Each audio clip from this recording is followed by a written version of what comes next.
In this video, we'll be taking a look at 4 college basketball games happening on February 10th, 2026, and providing you with free team picks and total picks for each one of those games, so 8 picks in total. Welcome back to Cash Out Sports. Let's dive right into it. Oh, and don't forget to subscribe and to click the bell icon to get notified as soon as these videos get released so that you have more time to plan out your bets as we provide these videos on a daily basis. I can guarantee that you'll have all the important information that you'll need on these 4 college basketball games after fully watching this video. One more thing before we start, if you would like to gain access to our best exclusive sports picks to take your journey to the next level, then check out our Patreon in the link down below, where we offer our best single picks, parlay picks, and much more. Now let's get started. Purdue versus Nebraska. Purdue heads into Lincoln to face Nebraska, and the whole thing feels like one of those cold Big Ten nights where the crowd, the rhythm, and the energy matter just as much as any ranking on a graphic.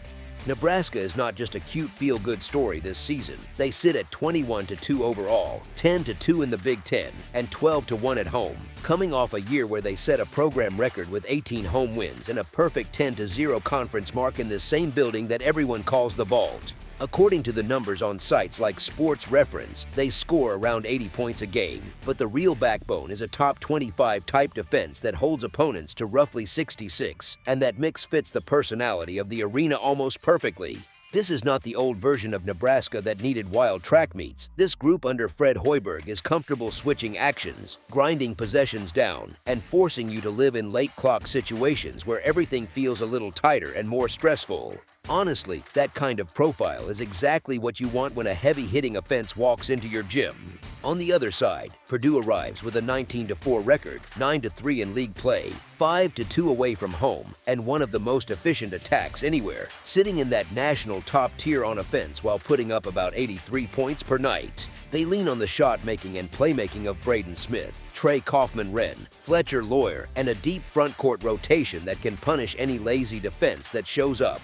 The twist is that Purdue's defense is more solid than suffocating. They allow close to 69 points per game and sit outside the very top tier in defensive efficiency, which gives a real window for a confident, well-coached offense like Nebraska in a loud arena. Oddsmakers basically treat this matchup like a toss-up on a neutral court, with Nebraska priced as a slight favorite at home, and that alone tells you how much respect this roster and this building have earned over the last couple of seasons. You line up Nebraska's documented home court edge, that top-shelf defensive identity, and a balanced scoring core of Price Sandfort, Rienk Mast, Sam Hoiberg, and Jamarcus Lawrence, all firmly part of the active rotation, and you start to feel why this does not look like a routine road stop for Purdue at all. Purdue has even shown a little wobble lately, dropping 3 of 4 at one point before steadying themselves with wins at Maryland and against Oregon. And while that is normal over a long schedule, it reminds you they are not completely untouchable when the gym turns hostile. That expectation of Nebraska rising to the moment in front of their home crowd and matching Purdue's potent offense with stronger defense is still speculative and rooted in stylistic matchups and recent results, not anything guaranteed.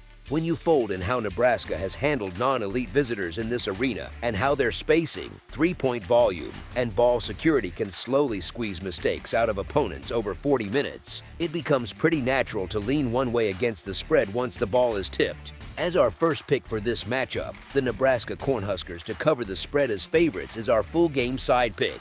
Nebraska's box scores make it feel like games should soar past high totals, since they sit around 80 points scored and 66 allowed on average. Yet when you separate out the serious Big Ten opponents, the rhythm changes and the scoreboard tightens. Think about those recent grinders against tournament-level teams: 75-72 at Michigan, 78-69 at home against Illinois, that 58-56 rock fight with Michigan State, and the 80-68 win over Rutgers that felt more like a slow squeeze than chaos, all clustered in a pretty similar band. You know, when you scroll back through those scores on an app like ESPN, they do not look as explosive as the reputation suggests.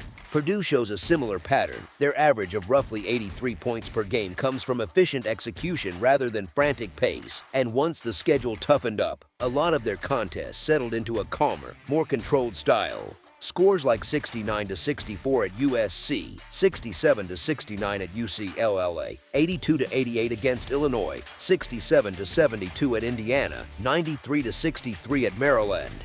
And that 68-64 meeting with Oregon tell the story of teams trading serious half-court possessions instead of racing up and down on every trip.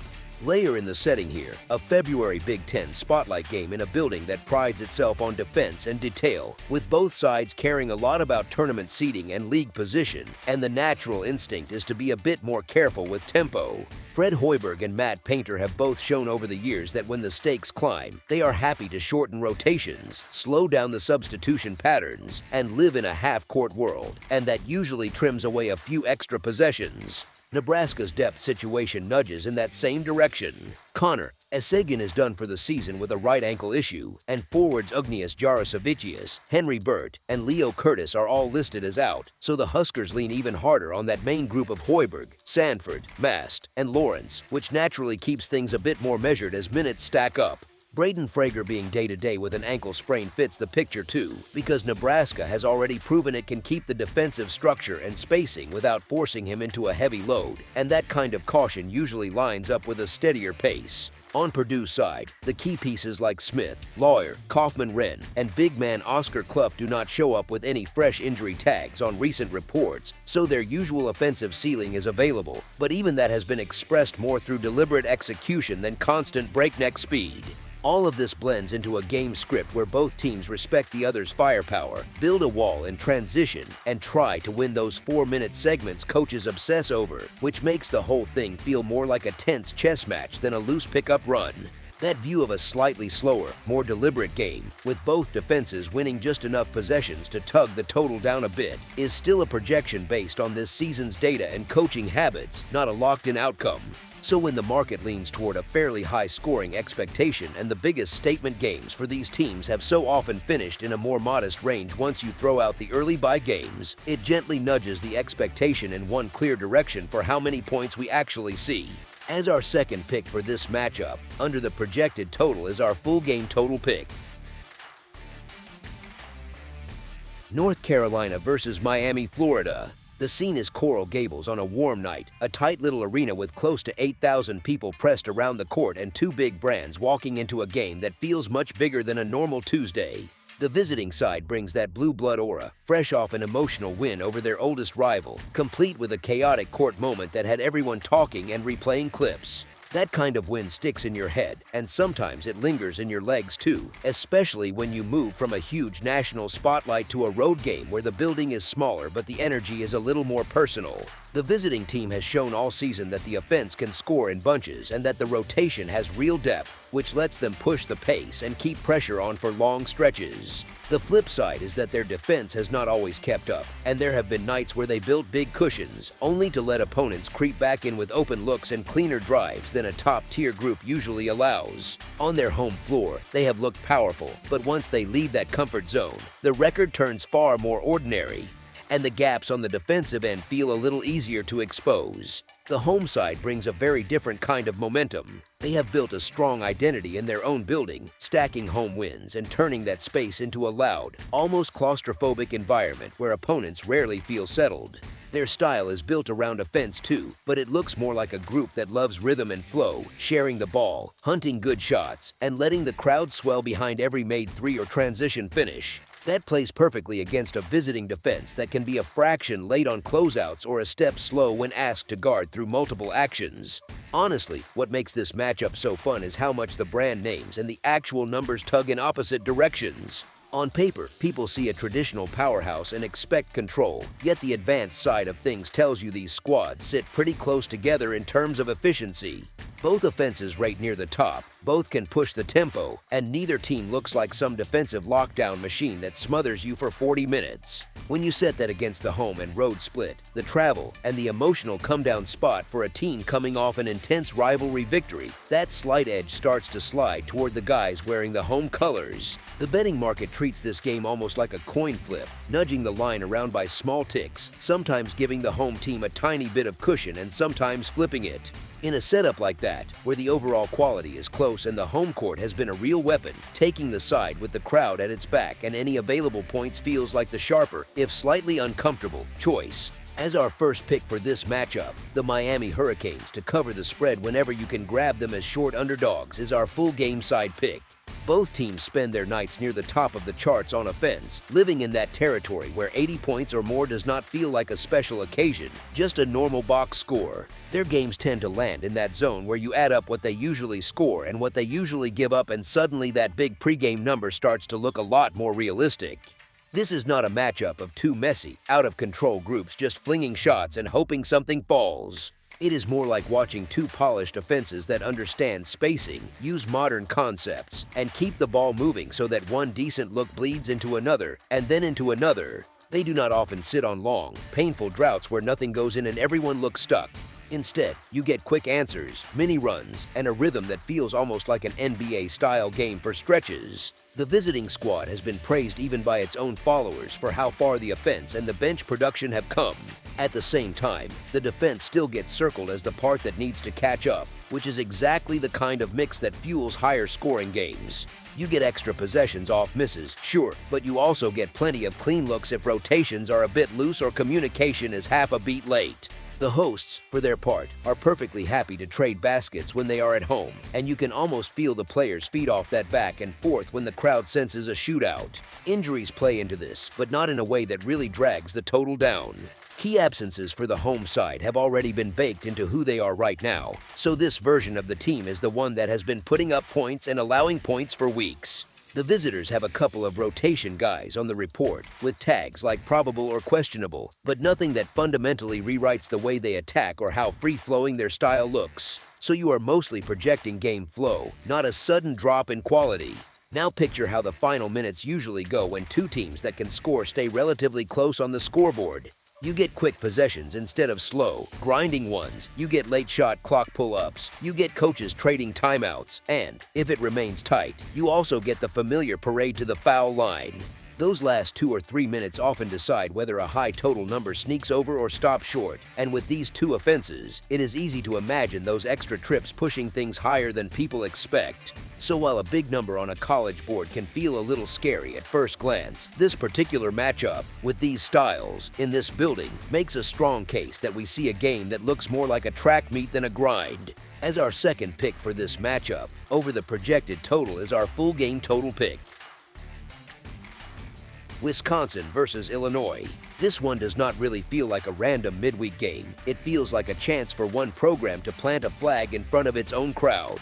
Illinois rolls in sitting at roughly a 20-4 overall mark with an 11-2 rhythm in conference play, while Wisconsin comes in closer to 16-7 and 8-4 in league games, and that gap shows up in how each side has handled pressure spots lately. Illinois just went through an overtime gut punch on the road and still looks steady. Wisconsin is coming off their own one-point overtime loss and has people around the program asking if they can consistently match the physical tone this part of the schedule demands. You can almost picture the scene already: cold outside, packed building, orange shirts everywhere, and a group that has been feeding off that home energy for weeks. Illinois has quietly turned its home floor into something like a stress test for visiting teams.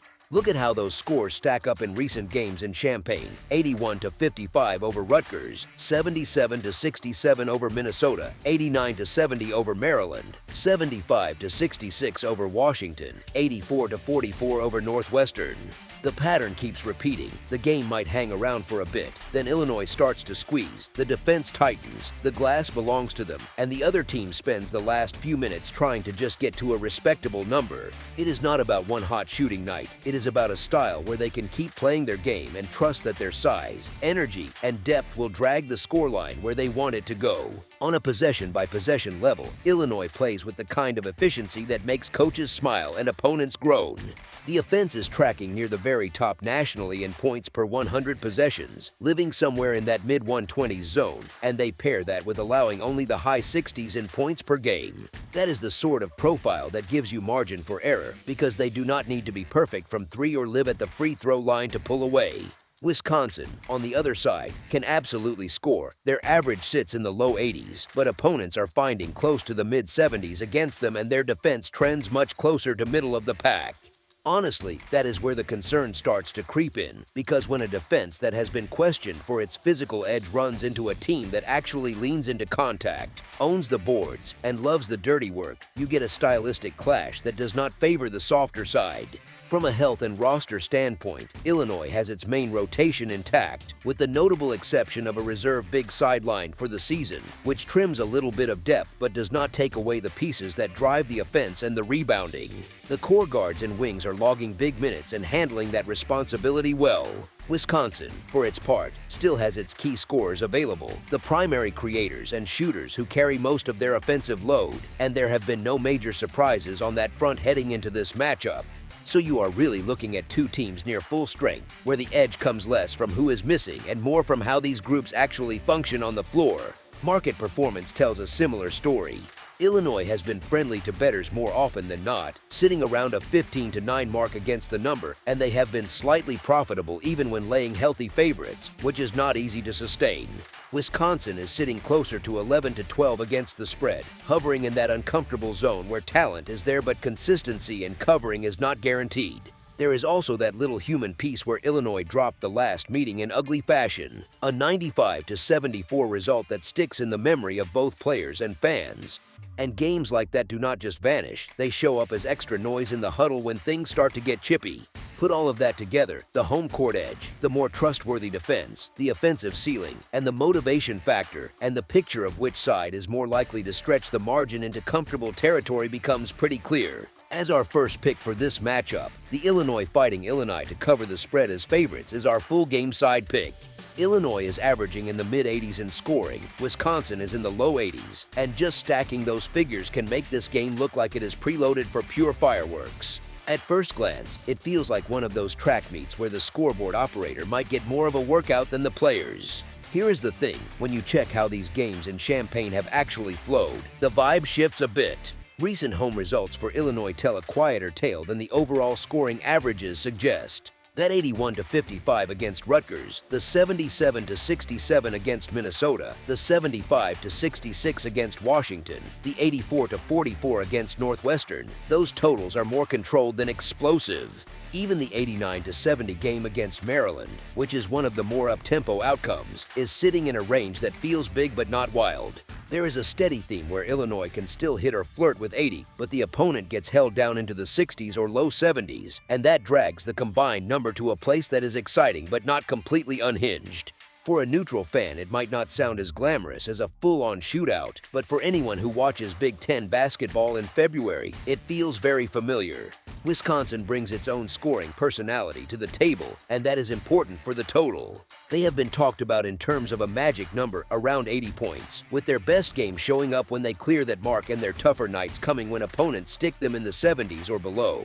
That kind of profile makes them somewhat dependent on rhythm, spacing, and shot making, especially from the perimeter. When a team like that runs into a defense that is comfortable grinding possessions, contesting without gambling, and owning the glass, the result can be a game that still has quality offense but not as many pure trading runs as the averages might imply. It is a little like expecting a Formula One race and then realizing the track has more tight corners than long straightaways. The way both teams handle the ball also nudges this game away from pure chaos. Each side sits near the top nationally in protecting the rock, both hovering near single-digit turnovers on average, which is great coaching material, but quietly matters a lot for the total. Fewer live ball giveaways mean fewer easy runouts, fewer 3-on-1 breaks, and fewer of those instant 4 or 5 point swings that inflate scores in a hurry. What you get instead is more half-court sets, more possessions that use 20 seconds or more of the shot clock, and more trips where the defense is fully set and communicating. In late-season conference play, when coaches have full scouting reports and the stakes start to feel very real with March creeping closer, those extra half beats in the half-court can shave points off the final tally without anyone really noticing until they look up at the end. Putting all that together points toward a game that can still feel fun and competitive, but where the final number does not spiral into some absurd shootout total. It is easy to imagine scorelines living in a window where one team lands in that low 80s pocket and the other hangs in the high 60s or low 70s, a range that fits both profiles and stays just a bit shy of what the raw season averages might trick you into expecting. The ball will still find the net, there will still be runs and mini bursts, but between the home defensive grip, Wisconsin's issues when they fall short of that 80-point comfort zone, and the clean, low turnover style on both sides. The most reasonable script has this one ending slightly cooler than the surface stats suggest. As our second pick for this matchup, under the projected total is our full game total pick.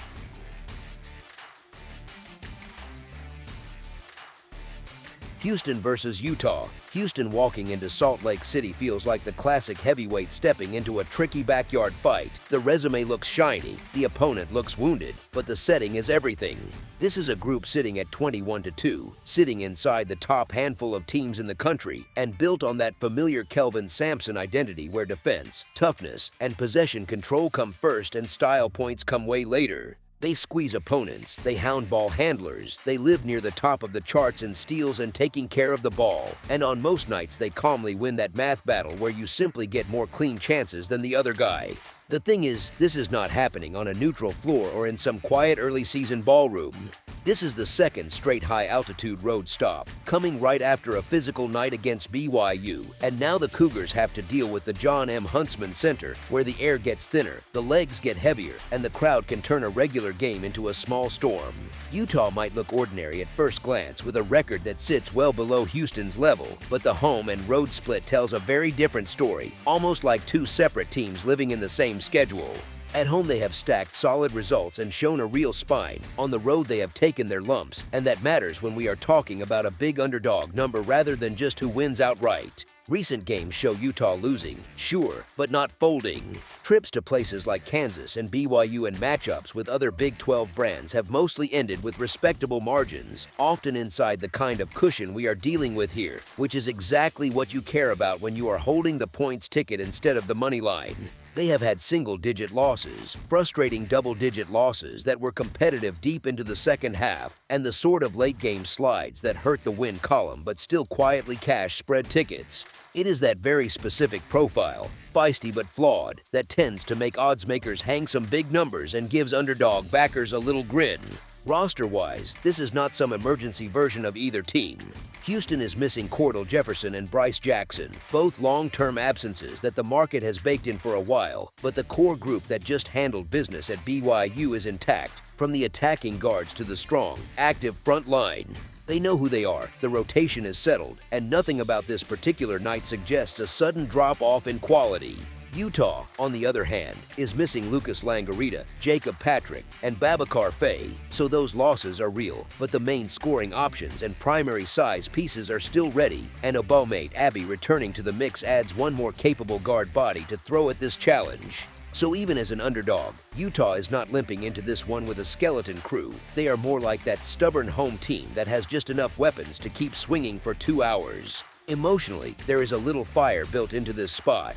Houston is coming off a marquee win. People are already talking about seeding, rankings, and brackets, and now they are asked to ramp it back up in another tough arena against a team that has nothing to lose and a lot of pride to protect. Utah is still trying to plant its flag in a new league, still trying to show that home games in Salt Lake City are not just scheduled wins for visiting giants, and crowds get loud when a top contender shows up.